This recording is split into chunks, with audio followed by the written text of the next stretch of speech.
নমস্কাৰ প্ৰিয় বন্ধু বান্ধৱীসকল ভাদ মাহত কিয় কুকুৰে মুকলিকৈ সম্ভোগ কৰে কুকুৰে সম্ভোগ কৰাৰ সময়ত যদি মানুহে দেখে তেতিয়াহে কিয় কুকুৰে পোৱালি জগাব পাৰে কুকুৰে সম্ভোগ কৰাৰ সময়ত যদি কোনো ব্যক্তিয়ে দেখা পায় তেওঁ যদি সেই সময়ত দুটা শব্দ কৈ কুকুৰে সম্ভোগ কৰা ঠাইখনৰ পৰা অকণমান মাতি আনি নিজৰ ঘৰৰ এটা স্থানত ৰাখিব পাৰে তেনে তেওঁৰ জীৱনত সাংঘাতিক পৰিৱৰ্তন আহি পাৰিবাৰিক ক্ষেত্ৰত সুখ শান্তি হয় সকলোৱে তেওঁক ভাল পাবলৈ লয় আৰু শত্ৰু মিত্ৰ সকলোৱে তেওঁক সমীহ কৰি চলিব শাস্ত্ৰ অনুসৰি কুকুৰে সম্ভোগ কৰাৰ সময়ৰ পৰা পোৱালি জগোৱাৰ সময়লৈকে সেই সময়কণ অতি শুভ সময় সেয়েহে যাৰ ঘৰত কুকুৰে পোৱালি জগায় তেওঁলোকৰ ঘৰৰ বাবে শুভ সময়ৰ আগমন হয় বুলি বিশ্বাস কৰা হয় কুকুৰ হৈছে প্ৰভু ভক্ত কুকুৰে বহু কথাৰেই সংকেত দিয়ে কুকুৰে সম্ভোগ কৰা দেখিলে মানুহে সেই কুকুৰক মাৰপিট কৰি খেদি পঠাবলৈ চেষ্টা কৰে কিন্তু অতি ভাগ্যৱানজনেহে প্ৰথমে কুকুৰে সম্ভোগ কৰা দেখা পায় কুকুৰে সম্ভোগ কৰা দেখিলে জীৱনলৈ কিছু শুভ সংকেত আহে সেই সংকেত নজনাৰ বাবেই বহুতে কুকুৰক এনে কাৰ্য দেখা মাত্ৰকেই আঁতৰি পলায় কুকুৰে সম্ভোগ কৰাৰ সময়ত যদি সেই ঠাইৰ পৰা অকণমান মাতি আনি এটা সৰু উপায় কৰি ঘৰত ৰাখিব পাৰে এটা বিশেষ স্থানত ৰাখিব লাগিব আপুনি তেনে আপোনাৰ সৌভাগ্যৰ দুৱাৰ মুকলি হোৱাটো একেবাৰে নিশ্চিত হ'ব লগতে সেই কাৰ্যৰ ফলত শত্ৰু মিত্ৰ সকলোৱে আপোনাৰ ক্ষেত্ৰত মোহিত হৈ পৰিব আপোনাৰ যিমান ডাঙৰ শত্ৰু নাথাকক লাগিলে আপুনি যিমান ডাঙৰ শত্ৰুৰ ওচৰলৈ নাযাওক লাগিলে সেই মাটি যদি আপুনি অকণমান লৈ যাব পাৰে তেনে সেই শত্ৰুৱে আপোনাক দেখাৰ লগে লগে আপোনাৰ প্ৰতি আকৰ্ষিত হৈ আপোনাৰ ওচৰত মূৰ তল কৰি চলিবলৈ বাধ্য হ'ব কেছ মোকৰ্দমা কোৰ্ট কাছাৰী আদালতত কিবা গোচৰ যদি থাকে এই কাম কৰা মাটি যদি অকণমান আপুনি লৈ যাব পাৰে তেনে আচৰিত ধৰণেৰে আপুনি সফলতা পাব সেই ক্ষেত্ৰত আপুনি জয় হ'ব পাৰিব আপুনি জানি আচৰিত হ'ব যে কুকুৰে সম্ভোগ কৰাৰ ক্ষেত্ৰত ইমানেই ৰহস্যজনক কাহিনী জড়িত হৈ আছে যাৰ ফলত সেই সময়ত মনুষ্যই নেদেখালৈকে সেই সম্ভোগৰ পৰা কুকুৰে এটাই আনটোক এৰি আঁতৰ হ'ব নোৱাৰে সেয়েহে কুকুৰে যিমান লুকুৱাই সম্ভোগ কৰিলেও মানুহে দেখা পায়েই আজিৰ ভিডিঅ'ত আমি আপোনাক জনাম কুকুৰে কি সংকেত দিয়ে আৰু কি সংকেত পালে মানুহৰ বাবে ভাল আৰু কি সংকেত পালে মানুহৰ বাবে বেয়া হয় ভাদ মাহত কুকুৰে কিয় মুকলিকৈ সম্ভোগ কৰে বা সম্ভোগ কৰা দেখিলে সেই ব্যক্তিয়ে কি কৰিলে তেওঁৰ উন্নতি আহে আৰু শত্ৰু বশ কৰিব পাৰে আপুনি যদি এই ৰহস্যসমূহৰ বিষয়ে জানিব বিচাৰে তেনে আপোনাৰ বাবে আজিৰ ভিডিঅ'টো অত্যন্ত গুৰুত্বপূৰ্ণ ভিডিঅ' সেয়েহে আজিৰ ভিডিঅ'টো যিসকলে শেষলৈকে চায় সেইসকলে কথাসমূহ জানি তেওঁলোকে কুকুৰৰ এনে কাৰ্য দেখা মাত্ৰকেই তেওঁলোকে নিজৰ ভাগ্য পৰিৱৰ্তন কৰিবলৈ সেই উপায়টো কৰিব পাৰিব আৰু নিজে উপকৃত হ'ব পাৰিব আমি হয়তো বহুতেই কুকুৰে সম্ভোগ কৰা দেখিলে খং কৰোঁ বা কুকুৰক খেদি পঠাওঁ এই সময়ছোৱা অতি চমৎকাৰী সময় আৰু অতি শুভ সময় ভাগ্যৱানজনেহে কুকুৰৰ এনে কাৰ্য দেখা পায় কুকুৰে মানুহৰ বাবে বহু সংকেত দিয়ে এইবোৰ আপুনি মই বুজি নোপোৱাৰ বাবেই কেতিয়াবা এনে সংকেত পায়ো বহু বিপদত পৰিব লগা হয় কিয় বন্ধু বান্ধৱীসকল কথাসমূহ কোৱাৰ আগতেই আপোনাক এটি সৰু অনুৰোধ জনাওঁ ভিডিঅ'টো যদি ভাল পায় তেনে এটা লাইক কৰাৰ লগতে কমেণ্ট বক্সত সকলো জীৱৰ অধিকাৰী দেৱতা দেৱাদিদেৱ মহাদেৱক ভক্তি কৰি হৰ হৰ মহাদেৱ বুলি লিখিবলৈ কেতিয়াও নাপাহৰিব আৰু যদি আমাৰ চেনেললৈ প্ৰথম আহিছে তেনে চেনেলটো ছাবস্ক্ৰাইব কৰাৰ লগতে অন্য 10জনে উপকৃত হোৱাকৈ ভিডিঅ'টো শ্বেয়াৰ কৰিবলৈ অনুৰোধ জনালোঁ কুকুৰে মুকলিকৈ সংগম কৰাৰো আছে এক ডাঙৰ ৰহস্য দ্ৰৌপদীৰ পূৰ্বজন্মত নল ৰজাৰ জীয়েক নলায়ন্তী আছিল নলায়ন্তীৰ স্বামী সোনকালে মৃত্যু হোৱাত সতী নলায়নীয়ে নিজৰ যৌৱনৰ মাদকতা ভালদৰে লাভ কৰিব নোৱাৰাৰ বাবেই মহাদেৱক বহু বছৰ তপস্যা কৰিছিল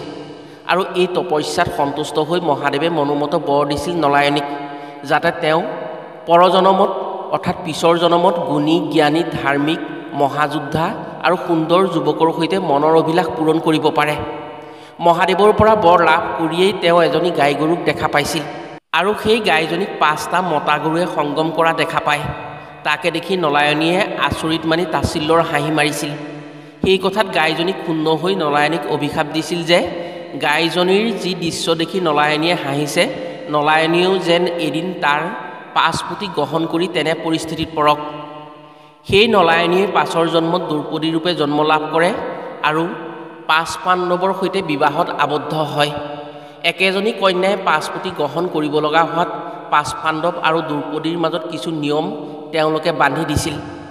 এবছৰত দ্ৰৌপদীয়ে এজনৰ লগতহে স্বামী স্ত্ৰীৰ মাজত থকা সম্পৰ্ক কৰি থাকিব পাৰিব আৰু যিজন পতিয়ে তেওঁৰ সৈতে সম্ভোগত থাকিব সেইজনে আনসকলে গম পোৱাকৈ সেই দুৱাৰত অৰ্থাৎ দ্ৰৌপদীৰ শয়নকক্ষৰ দুৱাৰৰ সন্মুখত নিজৰ চেণ্ডেলযোৰ বাহিৰত থৈ যাব লাগিব, যাতে আনজনে গম পায় যে ভিতৰত কোনো পাণ্ডৱ আছে। এদিন তৃতীয় পাণ্ডৱ অৰ্জুনে নিজৰ চেণ্ডেলযোৰ দুৱাৰৰ সন্মুখত ৰাখি দ্ৰৌপদীৰ কোঠাত সোমাল আৰু কোঠাৰ ভিতৰত দ্ৰৌপদীৰ সৈতে সম্ভোগত লিপ্ত হ'ল। সেই সময়তে এটা কুকুৰে আহি অৰ্জুনে সাক্ষী হিচাপে ৰাখি যোৱা দুৱাৰৰ সন্মুখত থকা চেণ্ডেলযোৰ মুখেৰে কামুৰি সেই ঠাইৰ পৰা লৈ জংঘলৰ দিশে গুচি গ'ল। এনে সময়তে দ্বিতীয় পাণ্ডৱ ভীম আহি দ্ৰৌপদীৰ শোৱনি কোঠাৰ দুৱাৰত উপস্থিত হৈ দুৱাৰমুখত একো নেদেখি ভাবিছিল যে দ্ৰৌপদী অকলে আছে। সেয়েহে ভীমে একো শব্দ নকৰাকৈ ভিতৰলৈ সোমাই গ'ল। শোৱনি কোঠাৰ পোৱাৰ লগে লগেই ভীম আচৰিত হ'ল। তেতিয়া দ্ৰৌপদী আৰু অৰ্জুন সম্ভোগত লিপ্ত হৈ আছিল। অৰ্জুন আৰু দ্ৰৌপদীৰ সম্ভোগৰ সময়ত সন্মুখত ভীমক দেখি বৰ লাজ পালে তেওঁলোকে আৰু অৰ্জুনে খঙেৰে ভীমক ক'লে, বাহিৰত চেণ্ডেলযোৰ থৈ অহাৰ পাছতো ভীমে চেণ্ডেলযোৰ দেখি কিয় কোঠাৰ ভিতৰলৈ সোমাই আহিব লাগে? অৰ্জুনৰ সেই কথাৰ উত্তৰত ভীমে বাহিৰত কোনো চেণ্ডেল নথকাৰ কথা কোৱাত অৰ্জুন আচৰিত হ'ল আৰু উঠি আহি চেণ্ডেলযোৰৰ সন্ধান কৰিলে। সঁচাকৈ বাহিৰত অৰ্জুনে থৈ যোৱা চেণ্ডেলযোৰ নাছিল। সেয়েহে ভীম আৰু অৰ্জুনে চেণ্ডেলযোৰৰ সন্ধান কৰিলে। ভীম আৰু অৰ্জুন দুয়োৱে বিচৰাৰ ফলত দেখিলে এটা কুকুৰে তেওঁৰ চেণ্ডেলযোৰ নি জংঘলৰ ওচৰত খেলি আছে। এনেতে দ্ৰৌপদীও আহি সেই স্থানত উপস্থিত হ'ল। দ্ৰৌপদীয়ে কুকুৰৰ সেই কাৰ্য দেখি বৰ আচৰিত হ'ল আৰু দ্ৰৌপদীৰ মহা খং উঠিল।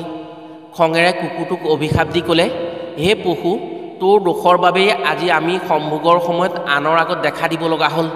আমি অপমানিত হ'লোঁ, সেইবাবে তোক অভিশাপ দিছোঁ। যেনেকৈ আজি মই অপমানিত হৈছোঁ তেনেকৈ তহঁতেও সম্ভোগ কৰাৰ সময়ত মনুষ্যই দেখিলেহে তহঁতৰ সম্ভোগৰ সফলতা পাব আৰু তহঁতে মনুষ্যৰ আগত অপমানিত হ'ব লাগিব। সতী দ্ৰৌপদীৰ এই মহাশাপৰ ফলতেই কুকুৰে মুকলিভাৱে সম্ভোগ কৰে আৰু মনুষ্যই সম্ভোগৰ সময়ত দেখিলেহে কুকুৰৰ গৰ্ভধাৰণ হয়। প্ৰিয় বন্ধু বান্ধৱীসকল, এতিয়া জানো আহক কুকুৰে সম্ভোগ কৰাৰ সময়ত কোনোবাই দেখা পালে কি কাম কৰিব পাৰিলে সেই ব্যক্তিৰ ভাগ্য উদয় হয় আৰু সেই বস্তু লগত ৰাখিব পাৰিলে সকলোকে মোহিত কৰিব পাৰে। কুকুৰে কি কি সংকেত দিলে কি ফল লাভ কৰিব পাৰে? কুকুৰে যদি পুৱা বেলাৰ ভিতৰত আপোনাৰ সন্মুখত পানী খায় বা আপোনাৰ ঘৰৰ চৌহদত পানী প্ৰাণ কৰে, ই আপোনাৰ বাবে অতি শুভ দিন অহাৰ সংকেত আহে। যদি শুভ কামত যাওঁতে বা শুভ কামৰ আৰম্ভণিৰ সময়ত কুকুৰে এনে কাৰ্য কৰা দেখা পায়, তেনে আপুনি আগন্তুক দিনত সুখী আৰু ধনৱান হোৱাৰ সুযোগ পাব পাৰে। এই কাৰ্যৰ ফলত গৃহলৈ মহালক্ষ্মীৰ প্ৰৱেশ হয়, ঘৰত ধন টকা পইচাৰ অভাৱ অনাটন নহয়। প্ৰায়েই যদি আপোনাৰ ঘৰলৈ কুকুৰ আহি আপোনাৰ ঘৰত খাদ্যবস্তু খাই থাকে বা আপোনাৰ ঘৰত যি পেলনীয়া বস্তু থাকে সেইবোৰ খাই আপোনাৰ ঘৰৰ কাষতে অৰ্থাৎ আপোনাৰ ঘৰৰ চৌহদত নিৰ্ভয় মনে শুই থাকে, তেনে জানিব আপোনাৰ জীৱনত ধনৰ আগমন হ'বলৈ গৈ আছে। অন্য প্ৰাণীতকৈ কুকুৰে বহু আগতীয়াকৈ কিছু সংকেত পায়। এনে কাৰ্যৰ ফলত জানিব আহিবলগীয়া দিনত আপোনাৰ ঘৰৰ বাবে ধন সম্পদৰ যোগ আহিব।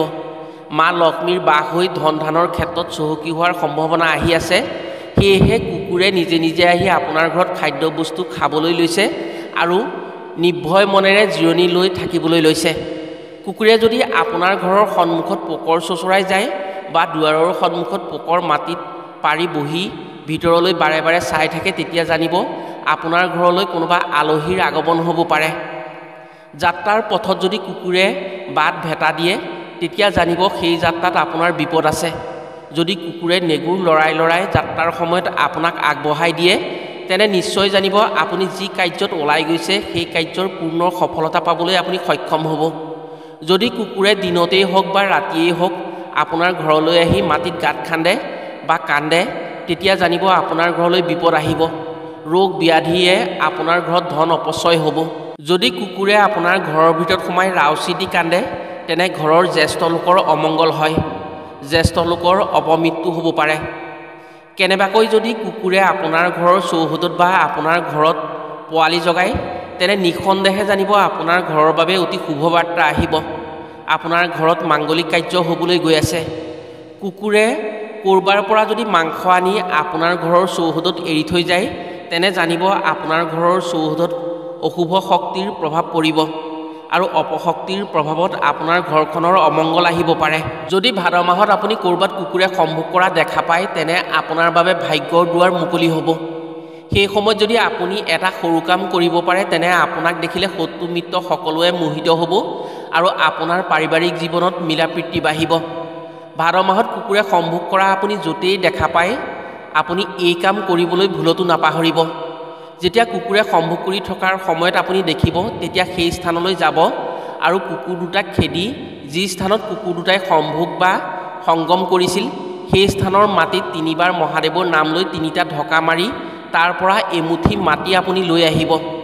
সেই মাটি যদি আপুনি ঘৰত থ'ব পাৰে ভালদৰে তেনে স্বামী স্ত্ৰীৰ মাজত কেতিয়াও কাজিয়া পেচাল নহয়, সদায় মিলাপ্ৰীতি হ'ব, এজনে আনজনৰ প্ৰতি আকৰ্ষিত হৈ থাকিব, এজনে আনজনক নেদেখাকৈ কেতিয়াও থাকিব নোৱাৰা হ'ব।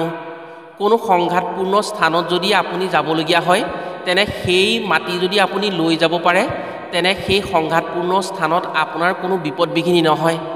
আপোনাক দেখি মানুহ মোহিত হ'ব আৰু আপোনাক সকলোৱে ভাল পাব, আদৰ সন্মান কৰিব। যি ঠাইত আপোনাৰ শত্ৰু থাকে, শত্ৰু ভয় বেছি হয়, সেই স্থানত যাওঁতে যদি এই মাটি লৈ যাব পাৰে আপুনি অকণমান তেনে আপোনাৰ শত্ৰুৰ পৰা কোনো ধৰণৰ শত্ৰুতা আপুনি পাব নোৱাৰে বা শত্ৰুৱে আপোনাক একো অপকাৰ কৰিব নোৱাৰে। সকলোৱে আপোনাক দেখিলে চালাম দি চলিব। প্ৰিয় বন্ধু বান্ধৱীসকল, কুকুৰে শুভ অশুভ দুয়োটা সংকেতেই দিয়ে। আশা কৰিছোঁ আজিৰ ভিডিঅ'ৰ জৰিয়তে কুকুৰৰ সংকেতসমূহৰ বিষয়ে জানি নিশ্চয় উপকৃত হ'ব পাৰিব। আজিলৈ ভিডিঅ'টো ইমানতে সামৰিছোঁ। পুনৰ অন্য এটি ভিডিঅ'ৰ জৰিয়তে লগ পোৱাৰ আশাৰে আজিলৈ আহোঁ। সকলো ভালে থাকক, সুস্থ থাকক। ধন্যবাদ।